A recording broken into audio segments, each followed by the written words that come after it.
नमस्कार दोस्तों, exam cracker के लाइव क्लास में आप सबका स्वागत है। आज मैं आप सबके सामने उपस्थित हूँ लेखपाल का डीआई का पोर्शन लेके, जो बहुत बेहतरीन बेहतरीन तरीके से सारे जो भी कॉन्सेप्ट है सबको बताते हुए, ठीक ना, सारी चीजें मैं आपको सॉल्व कराऊंगा। ठीक है, तो जैसा कि मैं बता दूं कि पहले डीआई को लेके बहुत लोगों के मन में भय होता है, ठीक है ना, कि डीआई है और जो उसमें चार्ट होते हैं, पाई चार्ट होते हैं, ठीक है।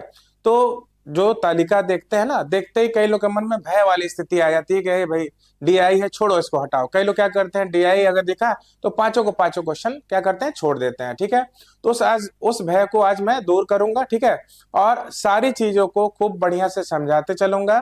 क्लास को आप सभी लोग ज्यादा से ज्यादा संख्या में शेयर कर दीजिए। जो कोई भी जुड़ गया क्लास से, क्लास को ज्यादा से ज्यादा संख्या में शेयर कर दें, ठीक है। तो जिससे हम भी क्लास लेना जब शुरू करेंगे तो सभी लोग उपस्थित रहेंगे, सारी चीजों को अच्छे से समझते चलेंगे। ठीक है, तो चलिए शुरू करते हैं। डीआई के डर को भगाते हैं, सारी चीजों को खूब बढ़िया तरीके से समझाते चलते हैं। तो चलिए देखते हैं सबसे पहले, ठीक ना, किस तरह का क्वेश्चन है। देखिए यहाँ पे दिया हुआ है कि वर्ष 2014 में विभाग में 30% स्नाकोत्तर कर्मचारी थे, ठीक ना। स्नाकोत्तर जानते हैं, जो पीजी किए होते हैं, ठीक ना।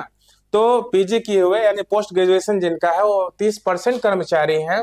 वर्ष 2015 में एक ही विभाग के 20 कर्मचारियों को शाखा पीक्यूआर में स्थानांतरित कर दिया गया। यानी कोई शाखा है दूसरी, ठीक है ना, जैसे मान लीजिए कि इलाहाबाद है और उसी में किसी को लखनऊ के लिए ट्रांसफर कर दिया गया हो, ठीक है ना। तो उसी तरह एक शाखा है जिसका नाम क्या है बताइए, पीक्यूआर में स्थानांतरित कर दिया गया था।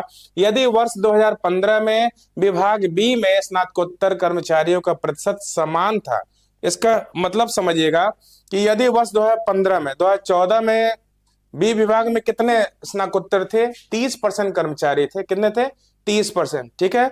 और बोला वर्ष 2015 में विभाग बी में स्नातकोत्तर कर्मचारियों का प्रतिशत समान था। समान का मतलब क्या है, 2014 में अगर बी विभाग में 30% कर्मचारी थे स्नातकोत्तर वाले, ठीक है ना, तो 2015 में भी उतनी ही संख्या है, यानी विभाग बी में 2015 में भी 30% स्नातकोत्तर कर्मचारी है। यही कहना चाह रहा है, क्योंकि प्रतिशत बोल रहा है कि समान था। ठीक है, अब ध्यान दीजिएगा, कितने स्नातकोत्तर कर्मचारियों को पीक्यूआर शाखा में स्थानांतरित कर दिया गया, ठीक है ना। पूछ रहा है कि कितने स्नातकोत्तर यानी कितने पोस्ट ग्रेजुएशन किए हुए जो कर्मचारी हैं, ठीक है ना, जो सर्विसमैन है, ठीक है ना, उनको पीक्यूआर शाखा में स्थानांतरित कर दिया गया। ठीक है, अब देखिए इसमें क्या क्या चीजें दिया हुआ है। पाई चार्ट का इस्तेमाल करके निम्नलिखित प्रश्नों के उत्तर दीजिए। ये पाई चार्ट है, ठीक है ना। अलग अलग विभागों का जिक्र है। ये ए विभाग है, ये कौन सा है, बी विभाग, ये सी है, ये डी है और ये ई है, और ये क्या है बताइए, एफ है। ठीक है, तो ये जो स्नातकोत्तर कर्मचारी हैं, ए विभाग में कितने परसेंट है, 18%, बी में कितना, 20%, सी देखिएगा, सी कितना है, 24% है, ठीक है ना। यहाँ सॉरी, यहाँ पे स्नातकोत्तर नहीं, कुल कर्मचारियों का प्रतिशत है। तो ए विभाग में जो कर्मचारी 18%, बी में 20% है, सी में 24% है, डी में कितने हैं बताइए, डी में है 8% है, ई में 16% है, एफ में 14% है। स्नातकोत्तर का मतलब क्या है, 30% स्नातकोत्तर वाले होंगे यानी पीजी वाले होंगे, ठीक है ना। कुछ ऐसे होंगे जो बीए किया होगा, ठीक है ना, जैसे मान लीजिए कि वो ग्रेजुएशन वाले होंगे। तो ऐसे सबका परसेंटेज बटा होगा उनकी पढ़ाई के अनुसार, उनकी योग्यता के अनुसार। ठीक है, तो चलिए ध्यान देते हैं कि वर्ष 2014 में बी विभाग में कितने कर्मचारी थे बताइए, 30%, ठीक है, स्नातकोत्तर कर्मचारी थे। तो सबसे पहले चलिए हम सॉल्व करते हैं इसको, ध्यान दीजिएगा। जैसे मान लीजिए कि यहीं पर दिया हुआ है,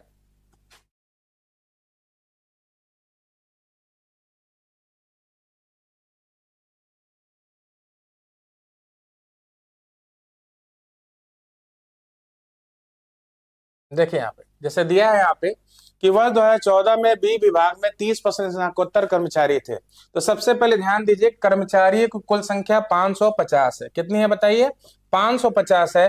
तो कुल कर्मचारी का मतलब हम मान सकते हैं कि कितना है, 100% है। कितने कर्मचारी है बताइए, 100%। कुल कर्मचारियों को हम 100% बोलेंगे, तो 100% बराबर कितना हो गया बताइए, 550।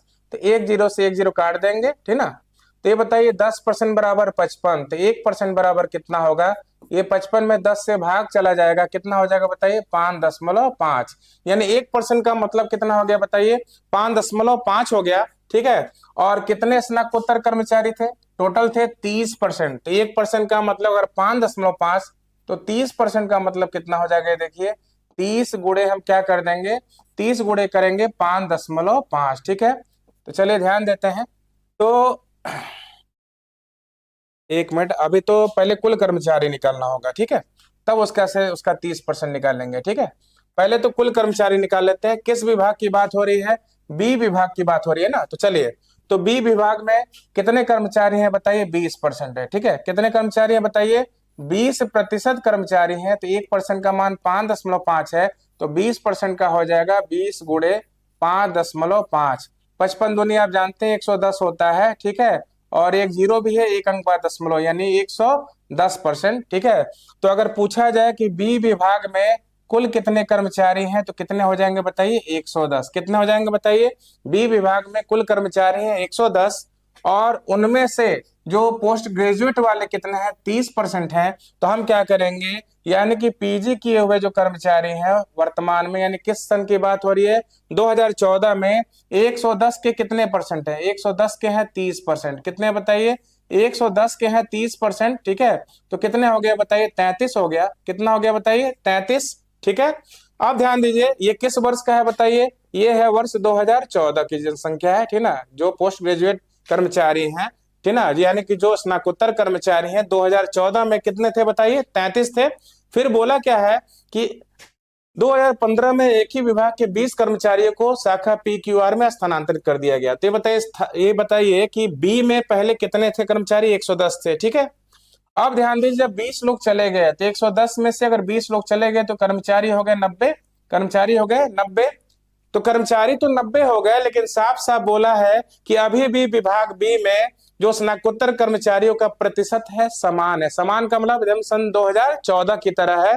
तो ये बताइए, सन 2014 में स्नातकोत्तर कर्मचारी कितने थे, 30%, और इस समय भी है 30%, लेकिन किसके 30%, जो बचे हुए हैं उनके 30%। तो 90 का 30% हमने निकाल लिया। ये बताइए, 2 जीरो से 2 जीरो कट गया, कितना हो गया बताइए, 29, 27। तो ये हो गया आपका 2015 का। कितना हो गया बताइए, 2015 का। तो चलिए ध्यान दीजिएगा यहाँ पे, ठीक है। यहाँ आपको ध्यान देना है कि कितने स्नातकोत्तर कर्मचारियों को पीक्यूआर शाखा में स्थानांतरित कर दिया गया। तो ये देखिए, 33 थे पहले, अब कितने हो गए बताइए, 27 हो गए हैं। तो 33 में से 27 घटा दो, ठीक है, 33 में से 27 घटा दो। तो ये बताइए कितने कर्मचारी को स्थानांतरित कर दिया गया था, यानी 33 से अगर 27 बच गए हैं, इसका मतलब 6 कर्मचारियों का स्थानांतरण कर दिया गया था, ठीक है। तो आंसर क्या हो जाएगा इसका, ऑप्शन नंबर डी आंसर हो जाएगा। इसका आंसर कौन सा हो जाएगा बताइए, ऑप्शन नंबर डी। यानी कितने कर्मचारियों का स्थानांतरण हो गया, या टोटल 6 कर्मचारियों का स्थानांतरण हो गया, ठीक है। तो ध्यान दीजिए, ये क्वेश्चन इस तरह तो बहुत लंबा हो जा रहा है, इतना लंबा करने की जरूरत नहीं है, ठीक ना। यहाँ पे बस सिंपल वे में आप कर सकते थे। कैसे कर सकते थे, ये बताइए, 2014 में भी 30% कर्मचारी थे, स्नातकोत्तर कर्मचारी थे, ठीक है। और ये बताइए इस समय यानी 2015 में भी कितने हैं, बोला है समान है, तब भी क्या है, 30% है, ठीक है। तो पूछा है कितने कर्मचारियों का स्थानांतरण कर दिया गया, ठीक है। तो हम सीधे सीधे क्या करेंगे, जितने कर्मचारी गए हैं 20, ठीक है, अगर यहाँ भी 30% प्रभाव पड़ा है, यहाँ भी 30%, तो जो कर्मचारी गए हैं उनपे भी 30% प्रभाव पड़ा होगा। सीधे उनका 30% निकाल दीजिए, डायरेक्ट आपका आंसर हो जाएगा। तो ये बताइए, 2 जीरो से 2 जीरो कट गया, यानी टोटल कितने कर्मचारी का स्थानांतरण हो गया है। देखिए कितना बढ़िया तरीके से आप तुरंत का तुरंत कर सकते हैं, इतना लंबा करने की जरूरत नहीं है, ठीक है। जैसा कि आपने देखा, तो इतना लंबा सॉल्यूशन करने की जरूरत नहीं है। सीधे सीधे आप क्या कर सकते थे कि 2014 में 30% स्नातकोत्तर कर्मचारी थे, ठीक है, और ये बताइए 2015 में भी उतने हैं, और कितने कर्मचारी चले गए हैं, 20 कर्मचारी चले गए हैं, तो यहाँ भी 30, यहाँ भी 30। तो जो गए हैं कर्मचारी, यानी जो 20 कर्मचारी स्थानांतरण हुआ है उनका भी 30 निकाल दीजिए, डायरेक्ट आपके आंसर आ जाएगा। क्या आंसर आ गया बताइए, यहाँ पे आंसर हो जाएगा 6, यानी पहले नंबर वाले क्वेश्चन का आंसर हो जाएगा ऑप्शन नंबर डी। सीधे सीधे आप कर सकते हैं, ठीक है। तो चलिए, जैसा कि आपने देखा, सारी चीजें आपको समझ में आ गई होगी।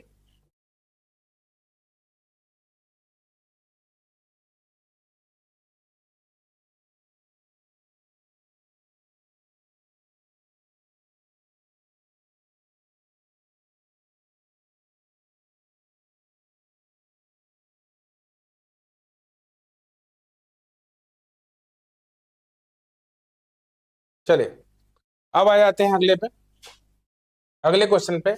दूसरा, विभाग डी में कर्मचारियों की संख्या विभाग ए और एफ में कर्मचारियों की कुल संख्या से कितने प्रतिशत कम है, यही पूछ रहा है ना। तो ध्यान दीजिएगा कि विभाग डी में कर्मचारियों की संख्या विभागों ए और एफ में कर्मचारियों की कुल संख्या से कितना प्रतिशत कम है। तो सबसे पहले ध्यान दीजिए कि विभाग डी में कर्मचारियों की संख्या कितनी है, ठीक है ना। विभाग डी में कितने कर्मचारी हैं, तो विभाग डी में यहाँ गौर करिएगा, विभाग डी में जो है कितने परसेंट है बताइए, 8% है, ठीक है। और फिर क्या बोला है, फिर बोला है कि विभाग ए और एफ में कर्मचारियों की कुल संख्या से, यानी ए और एफ की कुल संख्या से। तो ए 18% और एफ कितना है 14%, दोनों को जोड़ दीजिए, कुल संख्या कितना हो जाएगा बताइए, कुल संख्या हो जाएगा यहाँ पे 32% हो जाएगा। कितना हो जाएगा बताइए, 32%, ठीक है। और ये बताइए डी में कर्मचारी कितने हैं बताइए, 8%। तो पूछा है जो डी के कर्मचारी हैं ए और एफ के कुल कर्मचारियों से कितने अधिक है, वो भी किसमें पूछा है बताइए, प्रतिशत में पूछा है। तो पहले तो बताइए डी के पास कर्मचारी कितने हैं बताइए, 8%, यहाँ दोनों मिला के कितने हैं, 32 हैं, ठीक है ना। और पूछा कि इनसे ये कितना कम है, तो 8 जो है 32 से कितना कम है, ये कितना कम है बताइए, 24, ठीक है। और ध्यान दीजिए जिसके बाद से लगा होता है उसको हम बटे के नीचे भेजते हैं।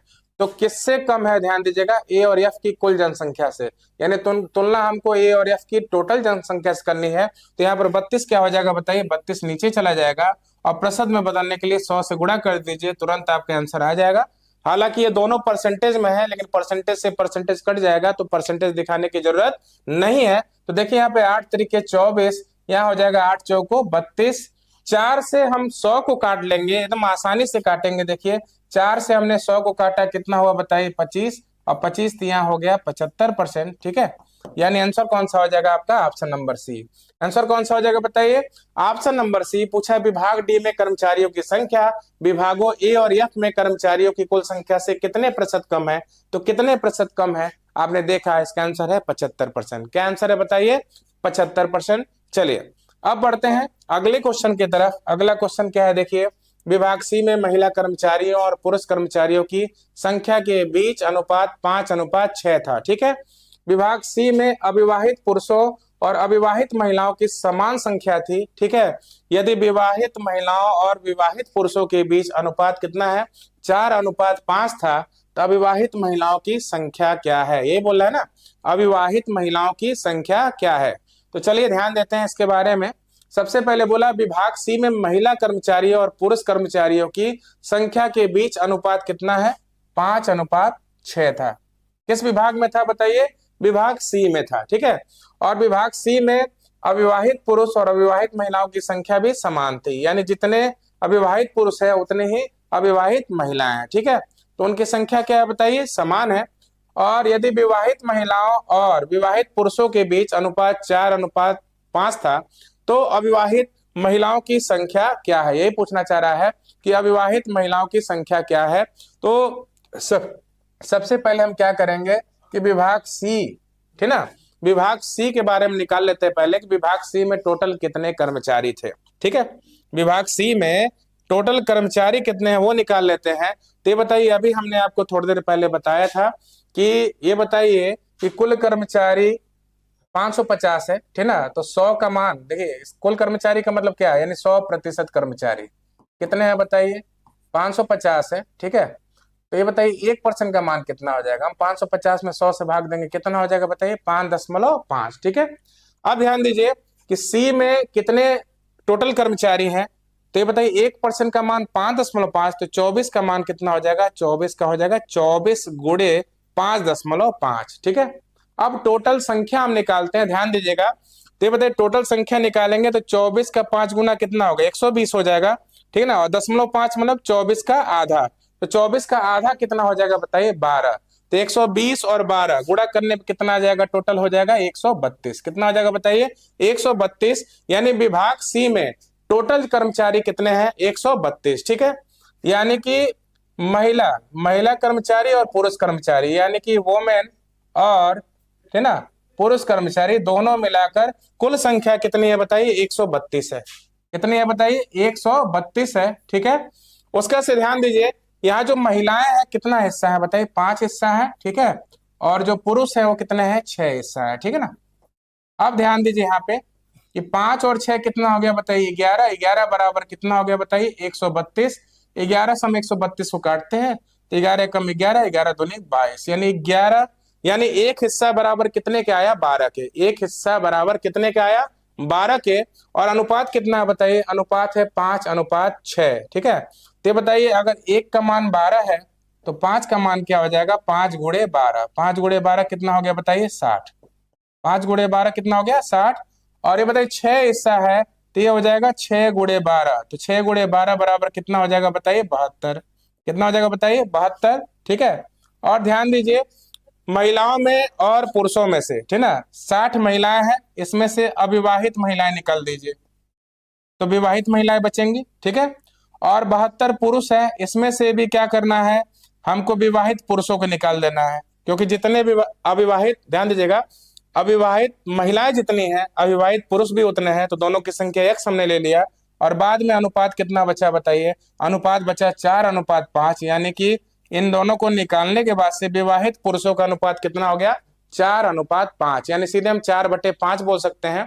अब यहाँ गुणा कर लीजिए, ठीक ना, 60 का 5 में गुणा हो गया 300, अब माइनस कितना हो गया 5 का x में गुणा 5x, 72 माइनस x का 4 में गुणा, यानी तिरक गुणा करेंगे, 5 जाके इन दोनों में गुणा होगा 60 में और x में, तो इतना आया।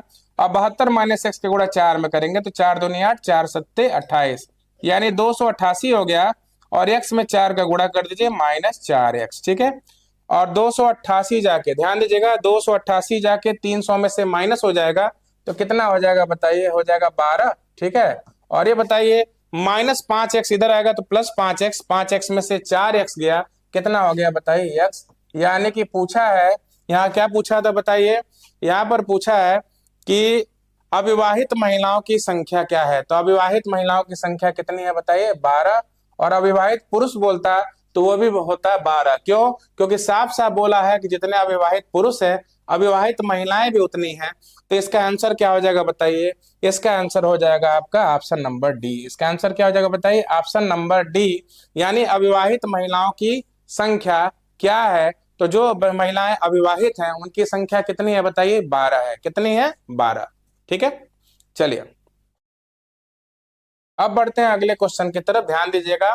वर्ष 2014 में विभाग ई में महिला कर्मचारियों की संख्या उसी विभाग में कर्मचारियों की कुल संख्या का कितना था 5/11, ठीक है। यदि विभाग डी में महिला कर्मचारियों की संख्या विभाग ई से 16 कम थी तो विभाग डी में पुरुष कर्मचारियों की संख्या क्या है, यही पूछ रहा है। तो सबसे पहले क्वेश्चन को पढ़िएगा, वर्ष 2014 में विभाग ई में, ठीक ना, यहाँ देखिए ये विभाग ई है, में महिला कर्मचारियों की संख्या, तो विभाग ई में कर्मचारी टोटल कितने हैं 16% है, ठीक ना, ठीक। अब वो भी किसका 16%, कुल कर्मचारियों का 16%, यानी 550 का हम 16% निकाल लेंगे, ठीक है। और उसका 5/11 निकाल लेंगे तो विभाग ई में कितनी महिलाएं हैं वो पता चल जाएगा, ठीक है। तो चलिए सबसे पहले हम करते क्या है, अभी हमने आपको थोड़ी देर पहले बताया था कि ये बताइए 1% का मतलब क्या है, यहाँ पे 1% का मतलब यहाँ 5.5 है, तो 16% का क्या हो जाएगा 16 × 5.5, तो ठीक है, 16×5 = 80 और 16 का आधा 8, कितना हो गया बताइए 88, ठीक है। तो विभाग ई में टोटल कर्मचारी कितने हैं बताइए 88, विभाग ई में टोटल कर्मचारी हैं 88 और उनकी 5/11 महिलाएं हैं, 5/11 भाग महिलाएं हैं, 11/88, ठीक है। और 8 बचे कितना हो गया बताइए 40, ठीक है। यानी महिलाओं की संख्या पता चल गया कि विभाग ई में कितना है, ठीक है, विभाग ई में महिलाओं की संख्या कितना है वो पता चल गया, ठीक है। अब ध्यान दीजिएगा कि बोला यदि विभाग डी में महिला कर्मचारियों की संख्या विभाग ई से 16 कम थी, तो ध्यान दीजिएगा विभाग ई में महिलाएं कितनी हैं 40 है, ठीक है, कितनी है बताइए 40 है, और इनसे 16 कम, तो 16 कम का मतलब क्या हो गया बताइए, इनसे 16 कम यानी हो गया 24, किस विभाग में बताइए विभाग डी में।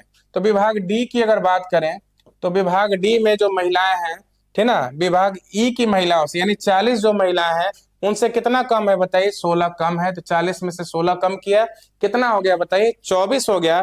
तो विभाग डी में महिलाएं हो गए 24, महिलाएं कितनी हो गई बताइए, महिलाएं हो गई 24, लेकिन पूछा क्या है विभाग डी में पुरुष कर्मचारियों की संख्या क्या है। तो अगर हमको पता चल जाए कि विभाग डी में टोटल कर्मचारी कितने हैं और जानते हैं टोटल कर्मचारियों में कुछ पुरुष होते हैं, कुछ महिलाएं होती हैं। टोटल कर्मचारियों में से अगर विभाग डी के जितने भी कर्मचारी हैं उसमें से हम महिलाओं को निकाल दें तो जो बचेंगे वो कौन बचेंगे बताइए? पुरुष कर्मचारी बचेंगे। तो सबसे पहले हमको जरूरत क्या है? विभाग डी में कुल कितने कर्मचारी हैं वो जानने की जरूरत है।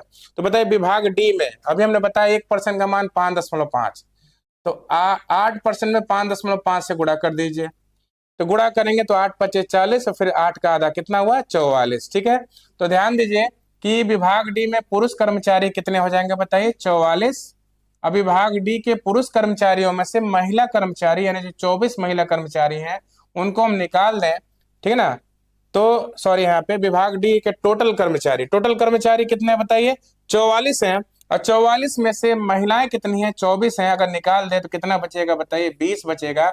यानी टोटल पुरुष कर्मचारी कितने आ रहे हैं बताइए? 20 आ रहे हैं। टोटल पुरुष कर्मचारी कितने आ रहे हैं? 20 आ रहे हैं। आंसर हो गया आपका ऑप्शन नंबर डी। तो ठीक है, ऐसे देखते देखते आप चुटकियों में कर लेंगे, ज्यादा कुछ सोचने की जरूरत ही नहीं है, बस ध्यान दीजिए आप लोग, ठीक है ना। बहुत बेहतरीन क्वेश्चन है और इसको बस आराम से समझते चलेंगे, सारी चीजें आपको अच्छी तरह समझ में आएंगी। ठीक है, चलिए बढ़ते हैं अगले क्वेश्चन की तरफ। अगला क्वेश्चन क्या है?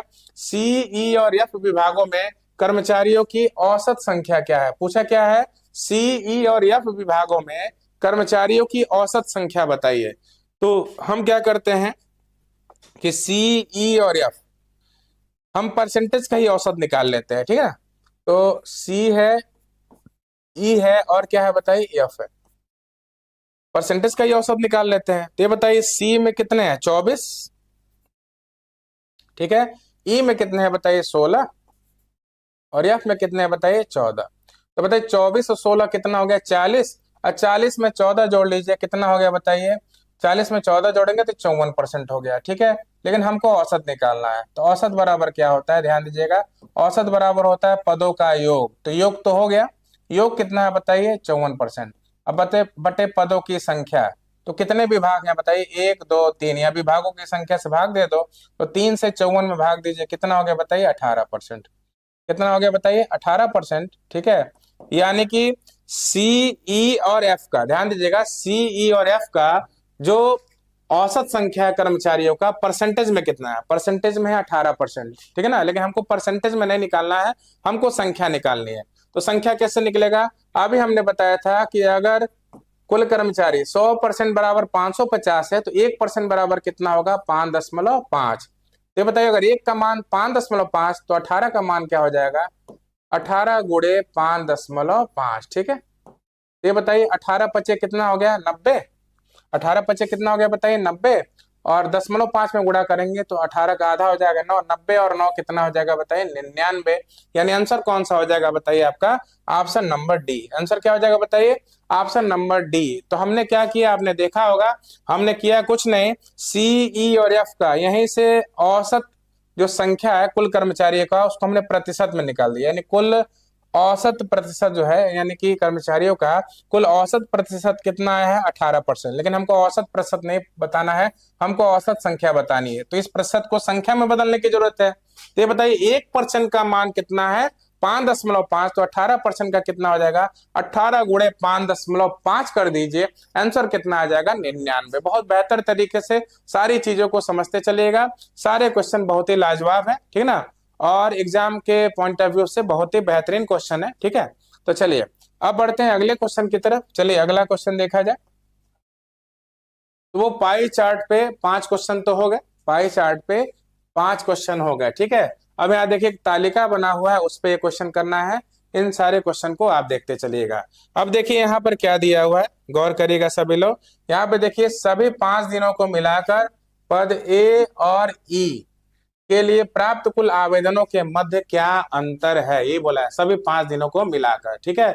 तो ये बताइए ए का सोमवार का कितना आवेदन हुआ है बताइए। यहाँ ध्यान दीजिए क्वेश्चन क्या दिया है, दिए गए 5 दिनों के दौरान एक संगठन एक्स में 5 भिन्न पदों के लिए प्राप्त आवेदन पत्रों की संख्या, ठीक है ना। तो ये पदों के नाम है, ए पद, बी पद, सी, डी और ई, ठीक है। और अलग अलग दिनों में इन पदों के टोटल आवेदन हुए हैं, ठीक है।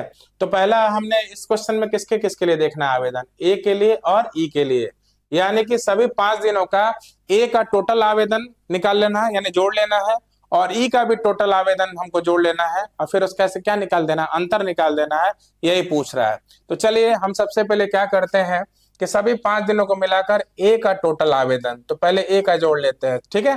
तो चलिए देखते हैं, 5 और 8 कितना हो गया, 13, 13 9 22, 22 4 कितना हो गया, 26 के 6 हासिल 2, 4 2 6, 6 6 6 6 18 9 27, 27 और 7 कितना हो गया बताइए, 34, 3 हो गया, अब 5 3 कितना हो गया बताइए, 8, यानी हो गया 846। यानी हमने इनको जोड़ लिया तो 5 दिनों का ए का टोटल आवेदन आ गया, ठीक है। अब हम क्या करते हैं, ई का टोटल आवेदन, यानी इनको हम जोड़ लेते हैं। देखिए यहाँ पे, तो बताइए 3 3 6, 5 11 9 20 और 7 कितना हो गया, 27 का 7 हासिल 2, और 2 और 1 3 3 6 और 1 7, और 7 9 कितना हो गया, 16 का 6 हासिल 1 हो गया। और ये बताइए 5 और 1 कितना हो गया, 6, तीन को हमने जोड़ लिया। ये बताइए ए का टोटल आवेदन कितना है, 846, और ई का टोटल आवेदन कितना है, 5 दिनों का 667। दोनों का अंतर पूछ रहा है, तो चलिए हम क्या करते हैं, 846 में से किसको घटा ले बताइए, हम 667 को घटा लेते हैं। तो पूरा घटाने की जरूरत ही नहीं है, 16 में से 7 गया 9, 13 में से 6 गया 7, केवल 79 जहां भी दिख रहा हो लास्ट में वही आंसर हो गया। तो आपका आंसर हो जाएगा ऑप्शन नंबर ए। आंसर कौन सा हो जाएगा बताइए, ऑप्शन नंबर ए। यानी सभी 5 दिनों को मिलाकर जो पद ए के लिए टोटल आवेदन है 846 और पद ई के लिए टोटल आवेदन है 667, दोनों का अंतर पूछ रहा है। तो जब हमने अंतर निकाला तो टोटल कितना आ रहा है बताइए, 179, ठीक है ना। हमने बताया ये कि टोटल सॉल्व करने की जरूरत नहीं, जैसे 79 आ गया आप टिक लगा दिए, 79 बस एक ही ऑप्शन में दिख रहा हो गया ऑप्शन नंबर ए, ठीक है। तो चाहते थे हम दो दो अंकों का भी ये घटा के बता सकते थे, ठीक है। अब ध्यान देते हैं अगला क्वेश्चन क्या है, अगला क्वेश्चन पे आ जाइए।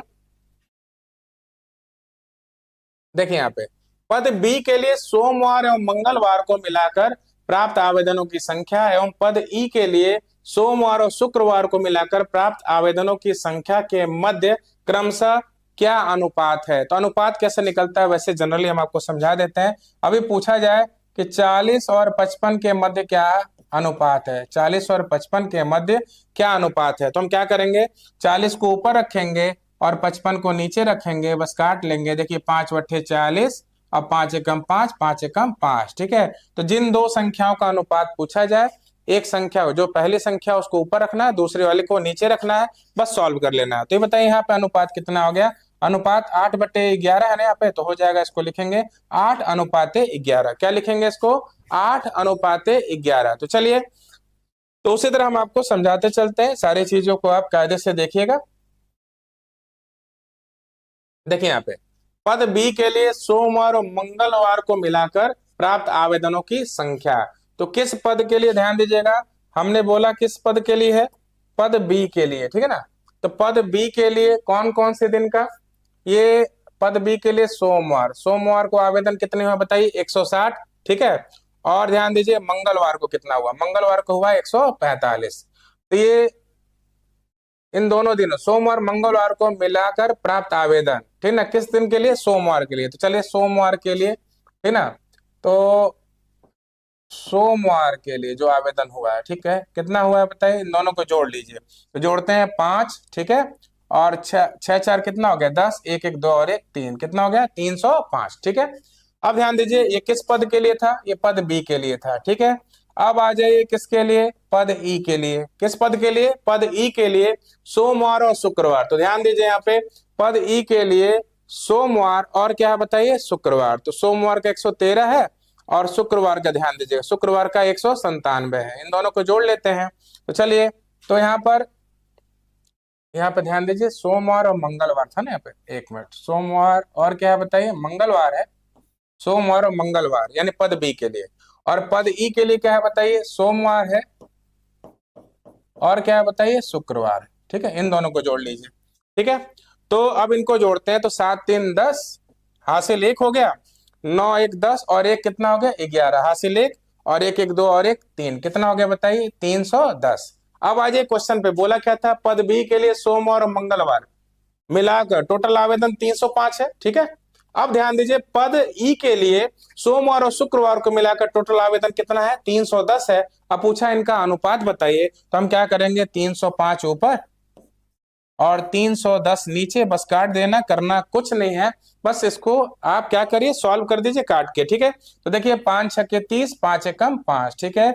और ये देखिए 5 छक्के 30, 5 दूनी 10, अनुपात कितना आ गया बताइए, 61:62। आंसर कितना हो गया बताइए, 61:62 हो गया, ऑप्शन नंबर बी। आंसर क्या हो गया बताइए, ऑप्शन नंबर बी, ठीक है। चलिए बढ़ते हैं अगले क्वेश्चन की तरफ। अगला क्वेश्चन क्या है, ध्यान दीजिए। सभी दिनों को मिलाकर पद डी के लिए प्राप्त आवेदनों की औसत संख्या क्या थी। तो सभी दिनों को मिलाकर पद डी के लिए, ध्यान दीजिए पद डी है, ठीक है। अब बोला है कि सभी दिनों को, यानी सोमवार के लिए, मंगलवार के लिए, बुधवार के लिए, बृहस्पतिवार और शुक्रवार, जितने भी आवेदन हुए हैं, ठीक ना, उनकी औसत संख्या पूछ रहा है। यानी उन सभी आवेदनों को जोड़कर और जितने दिनों की संख्या उससे भाग दे देंगे तो औसत संख्या पता चल जाएगा, ठीक है। तो चलिए हम औसत निकालते हैं। तो औसत निकालने के लिए पद डी के लिए, ध्यान दीजिएगा, पद डी के लिए प्राप्त आवेदन, यानी पद डी के लिए जितने भी आवेदन है सभी दिनों के लिए जोड़ लीजिए। तो देखिए यहाँ पे 5 4 9, 9 5 14, 14 7 21, 21 9 कितना हो गया बताइए, 30 का शून्य हासिल 3, 3 और 1 कितना हो गया बताइए, 4 2 6, 6 7 13, 13 3 कितना हो गया 16, 16 8 हो गया 24, 24 का 4 हासिल 2, और 5 और 2 कितना हो गया बताइए 7, ठीक है। यानी कि पद डी के लिए, ध्यान दीजिएगा, पद डी के लिए टोटल कितने आवेदन, कुल कितने फॉर्म पड़े हैं, 740, ठीक है। तो पांचों दिनों के लिए 5 दिन में कितने फॉर्म पड़े हैं, 740। लेकिन अगर औसत निकालना होगा एक दिन का, तो हम क्या करेंगे बताइए, 5 से भाग देंगे। चलिए 5 से भाग देते हैं। देखिएगा यहाँ पे 5 एकम 5, ठीक है, 5 चौको 20 और 5 बटे 40। ते बताइए औसत संख्या क्या आ गया, औसत संख्या आ गया 148। औसत संख्या क्या आ गया बताइए, 148। तो करना कुछ नहीं है, बस आपको बेसिक तैयार होने चाहिए, जो परसेंटेज है ना, परसेंटेज के बारे में नॉलेज होना चाहिए। कभी भी अगर पता करना हो कि ए बी से कितना प्रतिशत अधिक है, कितना प्रतिशत कम है, चाहे औसत उत्पादन निकालना हो, चाहे अनुपात निकालना हो, इनकी बेसिक जानकारी आपको होनी चाहिए। बाकी क्वेश्चन में कोई दम नहीं होता है, ठीक ना। डीआई देख के घबराने की जरूरत नहीं है। हाँ, एक और आपको ट्रिक बता देते हैं। कभी कभी आपको लगे एग्जाम में कि पांचों के पांचों क्वेश्चन हम डीआई का नहीं कर पाएंगे, ठीक है ना, जैसे, तो उसमें आपको करना क्या है, आपको बता दें। उन पांचों क्वेश्चन में से एक दो क्वेश्चन तो इतने आसान होते हैं ना कि आप आराम से कर सकते हैं। पांचों क्वेश्चन छोड़ने की जरूरत नहीं है। जिनको कुछ नहीं आता है उनके लिए मैं बता रहा हूँ, ठीक ना। लेकिन मैं पढ़ा इसलिए रहा हूँ कि जिनको कुछ नहीं आता उनको भी खूब बढ़िया तरीके से सारी चीजें, सारा कॉन्सेप्ट बढ़िया से समझ में आया, ठीक है। तो चलिए बढ़ते हैं आगे, देखते हैं यहाँ पे 8 नंबर क्वेश्चन हो गया, ठीक। अब अगले क्वेश्चन की तरफ चलते हैं। देखिए यहाँ पे 9वां, सोमवार को सभी पदों के लिए प्राप्त आवेदनों की औसत संख्या बताइए। तो अभी तक आपने देखा था पद डी के लिए था सभी दिनों के लिए, लेकिन यहाँ पर देखिए, यहाँ पर केवल सोमवार के लिए बोल रहा है। किसके लिए बोल रहा है, सोमवार के लिए बोला, सभी पदों के लिए A B C D E की औसत संख्या क्या है, आवेदनों की औसत संख्या। तो अब हमको जो जोड़ना है ऊपर से नीचे नहीं जोड़ना है। सोमवार के लिए, सोमवार का पद ए के लिए, पद बी के लिए, पद सी के लिए, पद डी के लिए और पद ई के लिए टोटल आवेदन जो है उनको जोड़ लेना है पहले, ठीक ना। और ये बताइए टोटल कितने आवेदन है, उनकी संख्या से भाग दे देना है, 1 2 3 4 5। जैसा कि आप जानते हैं औसत बराबर होता क्या है, पदों का योग बटे पदों की संख्या, ठीक है। तो चलिए हम जोड़ते हैं इसको, औसत निकालते हैं। तो चलिए औसत निकाल लेते हैं आराम से, ठीक है।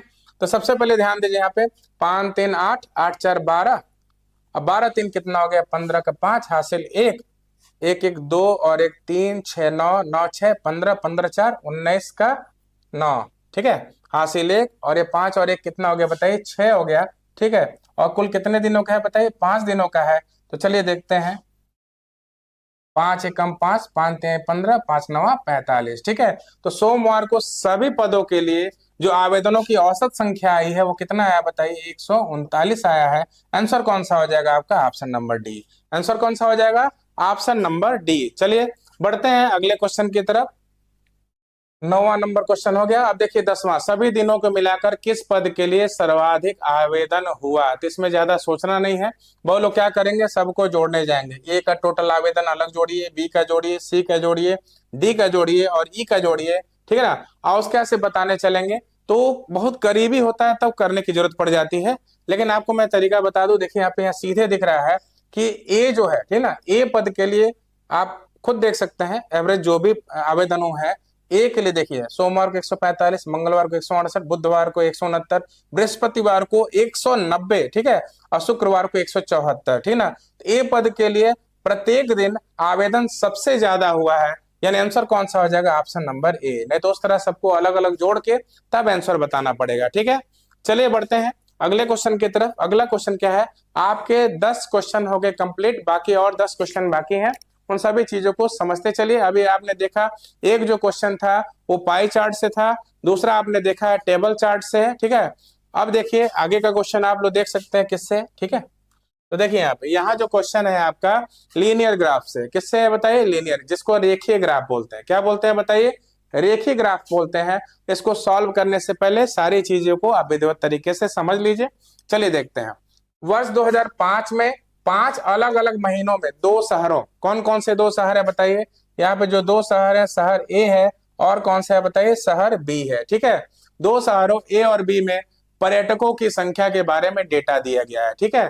तो 5 अलग अलग महीनों में, ध्यान दीजिएगा, 5 क्या है, अलग अलग महीनों। कौन कौन से अलग अलग महीने, जनवरी है, फरवरी है, मार्च है, अप्रैल है और मई है। 5 अलग अलग महीने हैं और 2 शहर है, उसमें घूमने आए जो भी पर्यटक हैं उनकी संख्या दिया है, वो भी संख्या किसमें है, सैकड़ों में। किसमें है, सैकड़ों में। इसका मतलब ये जो भी चार्ट बना है, ठीक ना, उसमें जो भी संख्या है लास्ट में हम जब सॉल्व करते समय उसमें हम बाद में 2 जीरो बढ़ा दिया करेंगे, क्योंकि सैकड़ा मतलब क्या होता है, सैकड़ा मतलब 100 होता है, ठीक है। अब इसको संक्षिप्त करने के लिए, ठीक ना, बड़ा नहीं लिखा है, वैल्यू को छोटे में लिख दिया है, बस बता दिया है कि वैल्यूज किस में है बताइए, सैकड़े में है, ठीक है। ठीक, तो आप सबसे पहले ध्यान देते हैं कि अप्रैल और मई माह में शहर ए और शहर बी में पर्यटकों की कुल संख्या, ध्यान दीजिएगा, अप्रैल और मई माह में, ठीक है। तो यहाँ ध्यान दीजिए, अप्रैल है और ये क्या है बताइए, मई माह में, ठीक है। अप्रैल और मई माह में ए और शहर बी में पर्यटकों की कुल संख्या के बीच संबंधित अनुपात क्या है, ठीक है। तो ए और बी, ठीक है, तो ए और बी के, शहर ए और शहर बी के, ठीक है, पर्यटकों की कुल संख्या के बीच संबंधित अनुपात क्या है। तो पहले हम क्या करेंगे, शहर ए का निकाल लेंगे, अप्रैल और मई का, ठीक है, और फिर किसका, शहर बी का, इसको अलग जोड़ लेंगे तो ये शहर ए के लिए जनसंख्या निकल जाएगी, और इनको अलग जोड़ लेंगे तो शहर बी के लिए निकल जाएगी, ठीक है। और इनको जोड़ के अनुपात निकालते हैं। तो ध्यान दीजिएगा, अप्रैल और मई माह, अप्रैल और मई माह का शहर ए की जनसंख्या और क्या बताइए, शहर बी की जनसंख्या का अनुपात पूछा है, ठीक है। तो सबसे पहले ध्यान दीजिएगा कि शहर ए में अप्रैल और मई का टोटल जनसंख्या, अप्रैल में 200 पर्यटक आए, मई में 150, तो 200 में 150 जोड़ दो, कितना हो गया बताइए, 350 हो गया। कितना हो गया बताइए, 350। और शहर बी में देखते हैं 280 है या 320 है, ठीक है ना, तो ये कितना हो जाएगा बताइए, 600 हो जाएगा। ये कितना हो जाएगा बताइए, 600 हो जाएगा, ठीक है। तो क्या करना था यहाँ पे कि यहाँ खुद आप देख सकते हैं, यहाँ पे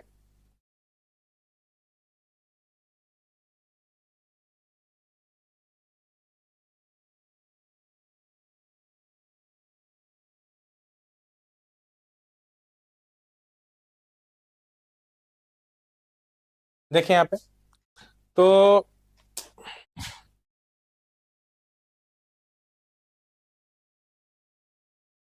चलिए देखिए, तो ऐसे ही देख लेते हैं। अप्रैल में देखिए 200 है, मई में कितना है, 150 है, तो 200 और 150 कितना हो गया, 350, ठीक है।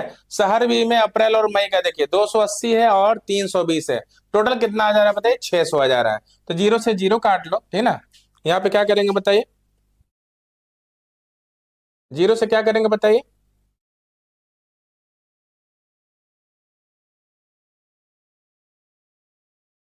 12। तो अप्रैल और मई माह में शहर ए और शहर बी में पर्यटकों की कुल संख्या, तो शहर ए में आए पर्यटक अप्रैल और मई माह में 350 है, ठीक है। और शहर बी में अप्रैल और मई माह में आए पर्यटक 600 है। इनका अनुपात पूछ रहा है, तो इनका अनुपात कितना हो जाएगा बताइए, इनका अनुपात कितना हो जाएगा बताइए, 7:12, ठीक है। इनका अनुपात कितना हो जाएगा, 7:12, ठीक है। अब देखते हैं आगे। वर्ष 2005 में 5 अलग अलग महीनों में 2 शहरों ए और बी में पर्यटकों की संख्या के बारे में डेटा दिया गया है। ये तो अब वही चीज है, वही क्वेश्चन है सेम। तो ध्यान दीजिए, अप्रैल माह में शहर बी में पर्यटकों की संख्या, ठीक है। तो अप्रैल माह में शहर बी में पर्यटकों की संख्या कितनी है बताइए, 280, ठीक है। और शहर ए में पर्यटकों की संख्या से कितना प्रतिशत ज्यादा है। ठीक है, तो सबसे पहले ध्यान दीजिएगा कि शहर बी में पर्यटकों की संख्या किस माह में दिया है, अप्रैल माह में। तो शहर बी में कितनी है बताइए, 280। ठीक है, तो चलिए ध्यान दीजिएगा, शहर बी में अप्रैल माह में पर्यटकों की संख्या कितनी है बताइए, 280 है। ठीक है, शहर बी में पर्यटकों की संख्या कितनी है बताइए, 280 है। ठीक है, अब यहाँ गौर करते हैं कि शहर ए में कितने हैं। ठीक है, किसमें, शहर ए में। तो यहाँ ध्यान दीजिए, शहर ए में पर्यटकों की संख्या कितनी है बताइए, 200 है। कितनी है बताइए, 200 है। ठीक, अब यहाँ पर पूछा क्या है कि शहर बी में पर्यटकों की संख्या, यानी ये जो 280 है, ठीक ना, 280 से, सॉरी 280 जो है, इस 200 से यानी शहर ए की जनसंख्या से कितना प्रतिशत अधिक है, चाहे कितना प्रतिशत ज्यादा है। तो जब भी निकालना होता है कितना प्रतिशत ज्यादा है, तो पहले इन दोनों का अंतर निकालेंगे। दोनों का अंतर कितना हुआ बताइए, 80। कितना हुआ बताइए, अंतर 80 हुआ। 80 ऊपर लिखेंगे, ठीक है ना। और बताइए किससे ज्यादा पूछ रहा है, इसमें पूछ रहा है शहर ए के पर्यटकों से, यानी तुलना शहर ए के पर्यटकों से है। जिससे तुलना हो उसको हम नीचे रखते हैं, यानी शहर ए का वैल्यू नीचे हो गया। और प्रतिशत के लिए किससे गुणा करेंगे, 100 से। तो 2 जीरो से 2 जीरो कट गया, और 2 से 80 को काट दीजिए, कितना हो गया बताइए, 40%। कितना आंसर हो जाएगा बताइए, 40%। यानी 12 नंबर वाले क्वेश्चन का आंसर हो जाएगा आपका ऑप्शन नंबर डी। ठीक है, 12 नंबर वाले क्वेश्चन का आंसर क्या हो जाएगा, ऑप्शन नंबर डी। ठीक है, चलिए अब देखते हैं अगला क्वेश्चन क्या है। पिछले वर्ष 2004 के दिसंबर महीने में दोनों शहरों में पर्यटकों की कुल संख्या जनवरी 2005 से 25% अधिक थी। तो दिसंबर 2004 में दोनों शहरों में पर्यटकों की संख्या क्या थी। ठीक है, तो यही चीज दिया हुआ। चलिए पहले एक बार और हम देख लेते हैं। देखिए यहाँ पे, जैसे ये सब तो सही है आपका, ठीक, ये क्वेश्चन हो गए। ठीक है, ठीक है। हम्म, थोड़ा सा टाइपिंग में आंकड़े इधर उधर हो गए हैं, तो उससे कोई दिक्कत नहीं है, क्वेश्चन थोड़ा इधर उधर हो गया, ठीक, कोई बात नहीं। चलिए देखते हैं। तो पिछले वर्ष 2004 के दिसंबर महीने में दोनों शहरों में पर्यटकों की कुल संख्या जनवरी 2005 से 25% अधिक थी। दिसंबर 2004 में दोनों शहरों में पर्यटकों की संख्या क्या थी। तो सबसे पहले ध्यान दीजिएगा, ये जो चार्ट है सब सन 2005 का है। किसका है बताइए, सन 2005 का चार्ट है। ठीक है, तो देखते हैं यहाँ पे दोनों शहरों में जनवरी माह में कितनी जनसंख्या है। तो ये बताइए, शहर ए और शहर बी, शहर ए और शहर बी, टोटल जनसंख्या कितनी है बताइए जनवरी माह में। तो 300 में 160 जोड़ दो, कितना हो गया बताइए, 460। ठीक है, तो यानी कि ये जनवरी 2005 की जनसंख्या है। ठीक है, शहर ए और बी का। ठीक है, और ये पूछ कब का रहा है, ये पूछ रहा है, ये जनवरी की जनसंख्या है ना, जनवरी 2005 की। और ध्यान दीजिए, ये जो क्वेश्चन में पूछ रहा है, क्या पूछ रहा है, जनवरी, जनवरी नहीं दिसंबर का पूछ रहा है। ठीक है ना, तो पूछ रहा है दिसंबर 2004 में, दिसंबर 2004 में दोनों शहरों की, यानी कि ए और बी दोनों शहरों की जनसंख्या, ठीक है, जनवरी के, ठीक ना, जनवरी के, जनवरी में दोनों शहरों की जनसंख्या कितना है, 460 से कितना अधिक है बताइए, 25% अधिक है। तो 25% अधिक का मतलब क्या हो जाएगा, 25 अधिक है तो 125% बोलेंगे। 20 अधिक बोला होता तो 120/100, 30 अधिक बोला होता तो 130/100। ठीक है, चलिए इसको हम सॉल्व करते हैं। तो सॉल्व करेंगे इसको, तो 0 से 0 कट गया। ठीक है, और नहीं सबसे, ठीक है कोई बात नहीं। अब देखिए यहाँ पे ध्यान देते हैं, 5 से काटिए, 5 दूनी 10, 5 पचे 25। यहाँ देखिए 5 दूनी 10, 2 से 46 काट दो, कितना हो गया बताइए, 23। ठीक है, यहाँ ध्यान दीजिए, 25 यहाँ कितना होगा बताइए, 75 हासिल 7, और 25 दूनी 50 और 7 कितना हो गया बताइए, 57। तो 575 आंसर आया। लेकिन बोला कि आंसर यहाँ पर किस में है, सैकड़े में है, तो यहाँ पे 2 जीरो बढ़ा देंगे, आंसर कितना हो जाएगा बताइए, 57,500। आंसर कितना हो जाएगा बताइए, 57,500। तो चलिए एक बार और समझ लेते हैं। बोला है कि पिछले वर्ष 2004 के दिसंबर महीने में, यानी पिछला वर्ष दिसंबर का है 2004 में, दोनों शहरों की जनसंख्या, यानी शहर ए और बी की जनसंख्या जो है, जनवरी के दोनों शहरों की जनसंख्या, यानी दोनों शहरों की जनसंख्या जनवरी का कितना है 460, उससे 25% अधिक है तो हमने 125/100 कर दिया। और जो सॉल्व किया तो कितना आया 575। लेकिन जनसंख्या हम 575 नहीं बताएंगे, बोला सैकड़ों में है, ठीक ना। तो सैकड़ा में है तो 2 जीरो बढ़ जाएगा, आंसर कितना हो जाएगा बताइए यहाँ पे 57,500। आंसर कितना हो जाएगा 57,500। चलिए अब बढ़ते हैं अगले क्वेश्चन की तरफ, देखते हैं शहर ए और बी में जनवरी और फरवरी माह में पर्यटकों की कुल संख्या के बीच में क्या अंतर है, ठीक है। तो देखते हैं शहर ए और बी में जनवरी और फरवरी माह, ठीक है। तो शहर ए और किस में बताइए, शहर बी में जनवरी और फरवरी माह की जनसंख्या में, एक मिनट यहाँ देखिए ध्यान दीजिएगा, शहर ए और शहर बी में जनवरी और फरवरी माह में पर्यटकों की कुल संख्या के बीच में क्या अंतर है। तो चलिए देखते हैं। तो शहर ए का हम पहले देखते हैं यहाँ पे।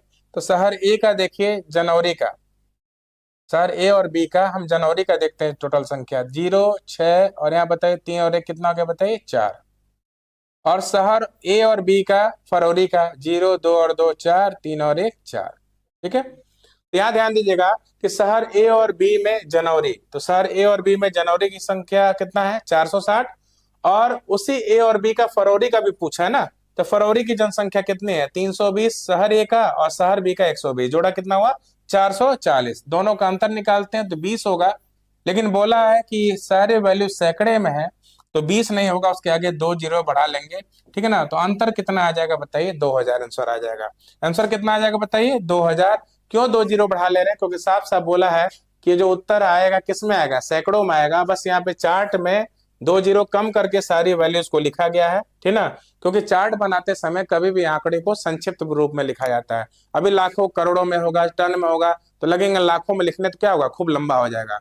ये सारे वैल्यूज जो है सैकड़े में है, ठीक है। लेकिन इसको संक्षिप्त करने के लिए छोटे छोटे वैल्यूज रखे हैं। और जब सैकड़े में लिखना होगा तो 2 जीरो हम क्या करेंगे यहाँ पे बढ़ा देंगे, क्योंकि सैकड़ा मतलब क्या होता है 100 होता है, ठीक है। जैसे आपने देखा कि 14 नंबर क्वेश्चन के आंसर क्या हो जाएगा बताइए 2000, ठीक।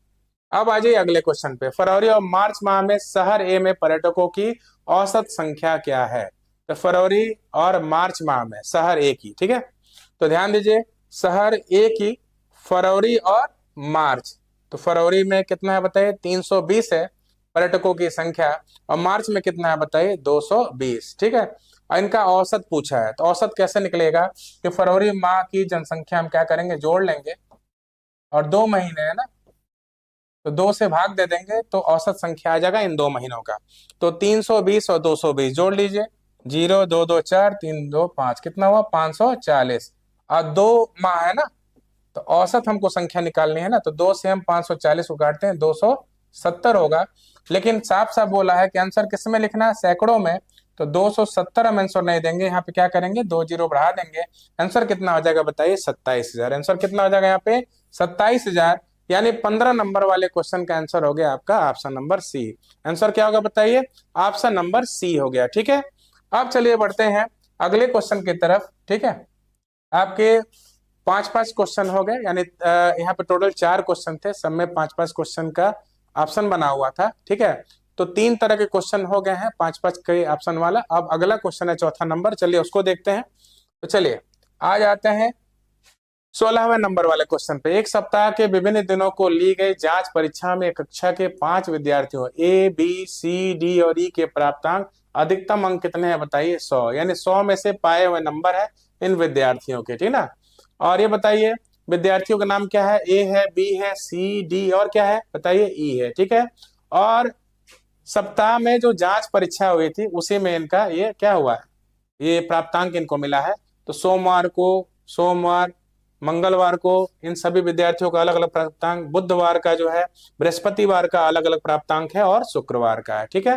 तो जब तक इस चार्ट को समझेंगे नहीं, सबसे पहले क्या करना होता है डीआई में यही चीज ध्यान देना होता है कि पहले आंकड़ों को समझते हैं, ठीक है, फिर उनका विश्लेषण करते हैं, फिर उसके से क्या करते हैं जो भी उनसे संबंधित जो क्वेश्चन बनते हैं उनका तर्क संगत क्या करना पड़ता है उत्तर देना पड़ता है। तो चलिए देखते हैं बी द्वारा सोमवार बुधवार और बृहस्पतिवार को मिलाकर प्राप्त कुल अंक। तो ध्यान दीजिएगा बी द्वारा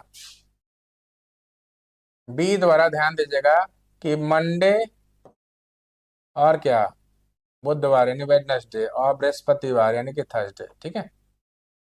को मिलाकर प्राप्त कुल अंक। ठीक है, तो चलिए ध्यान देते हैं। तो ये बताइए बी द्वारा, यही है ना बी द्वारा, तो बी द्वारा सोमवार को मिला अंक कितना है बताइए, 65 है। ठीक है, बुधवार को मिला, है ना, बी द्वारा, ध्यान दीजिए बी द्वारा बी को सोमवार को मिला अंक कितना, 65। ठीक है, बुधवार को कितना मिला है बताइए, 82। ठीक है, और ध्यान दीजिएगा बृहस्पतिवार को, तो बी को बृहस्पतिवार को मिला अंक कितना है बताइए, 72। ठीक है, इनको हम जोड़ लेंगे, तो 2 2 4 और 5 कितना हो गया बताइए, 9, 8 7 15 6 21, तो कितना हो गया बताइए, 219।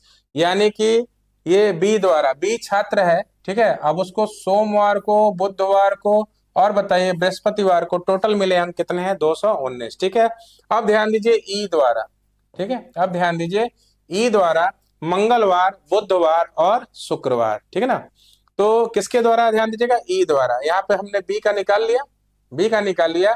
अब ई द्वारा किस किस दिन, ध्यान दीजिएगा कि ई द्वारा मंगलवार को और बताइए बुधवार को और कौन सा दिन है बताइए, शुक्रवार को। तो चलिए देखते हैं, तो ई द्वारा क्या क्या हो गया बताइए मंगलवार का हो गया 72। ठीक है, और बुधवार का कितना हो गया बताइए, बुधवार का हो गया 59, और शुक्रवार का कितना हो गया बताइए, 74। इनको जोड़ लेते हैं चलिए, तो 9 2 11 4 कितना हो गया, 15, 15 का 5 हासिल 1, 7 1 8, 8 5 13, 13 7 कितना हो गया, 20। ठीक है, तो ये पूछना क्या चाह रहा है, ध्यान दीजिएगा, ये पूछना ये चाह रहा है कि बी द्वारा सोम, बुध और बृहस्पतिवार को मिला कुल अंक कितना है बताइए, 219। ठीक है, और ई द्वारा मंगल, बुध और शुक्रवार को मिला टोटल अंक कितना है, 205। दोनों का अंतर पूछा है, तो 219 में से हम 205 घटा देंगे, तो 9 में से 5 गया 4, 1 हुआ, अंतर कितना है बताइए, 14। यानी सीधे सीधे हम कह सकते हैं कि बी ने सोमवार, बुधवार और बृहस्पतिवार को जो टोटल अंक पाए थे वो ई द्वारा बुध, शुक्र और मंगलवार को मिले अंकों से कितना ज्यादा है, 14 ज्यादा है। अंतर कितना है, 14 का अंतर है दोनों के बीच में। ठीक है, तो 16 नंबर वाले क्वेश्चन का आंसर हो गया ऑप्शन नंबर बी। ठीक है, क्या हो गया आंसर बताइए, ऑप्शन नंबर बी। ठीक है, चलिए बढ़ते हैं अगले क्वेश्चन की तरफ। अगला क्वेश्चन क्या है देखिए, 17 सोमवार को ई के प्राप्तांक बृहस्पतिवार को बी के प्राप्तांक से कितना प्रतिशत अधिक है। तो सोमवार को ई के प्राप्तांक, तो ध्यान दीजिएगा सोमवार को किसके प्राप्तांक बताइए, ई के प्राप्तांक कितना है बताइए, 84। ठीक है, तो ई का प्राप्तांक जो है सोमवार को कितना है बताइए, 84। ठीक है, किस दिन है बताइए, मंडे को, किस दिन है, मंडे को ई का प्राप्तांक। ठीक है, अब बृहस्पतिवार को, बृहस्पतिवार यानी थर्सडे, बृहस्पतिवार यानी कि थर्सडे को बी के प्राप्तांक से। ठीक है ना, तो ध्यान दीजिएगा बृहस्पतिवार को बी के, तो बृहस्पतिवार को बी का प्राप्तांक कितना है बताइए, 72। ठीक है, तो बी का प्राप्तांक यानी 72 से कितना प्रतिशत अधिक है, तो ध्यान दीजिए यानी 84 जो है 72 से पहले हम निकाल लेंगे कितना अधिक है, 12 अधिक है। ठीक है, तो जब भी अधिक चाहे कम पूछे तो दोनों का अंतर ऊपर लिखते हैं। ठीक है, और उसके से क्या करते हैं, जिससे तुलना करें। ठीक ना, तो किससे पूछा है, बी के प्राप्तांक से कितना अधिक है, यानी तुलना किससे हो रहा है बताइए, बी के प्राप्तांक से, तो बी का प्राप्तांक नीचे होगा, अगुड़े क्या होगा 100, तो जिसके बाद ये से चाहे का लगा हो तुलना उसी से होता है, ध्यान दीजिएगा, तो वो नीचे जाता है। तो बताइए 12 छक्के कितना हो गया बताइए, 72, और ये बताइए 100/6 हो गया ना, तो 100 को काटिए 2 से 50 और 2 तिहाई 6।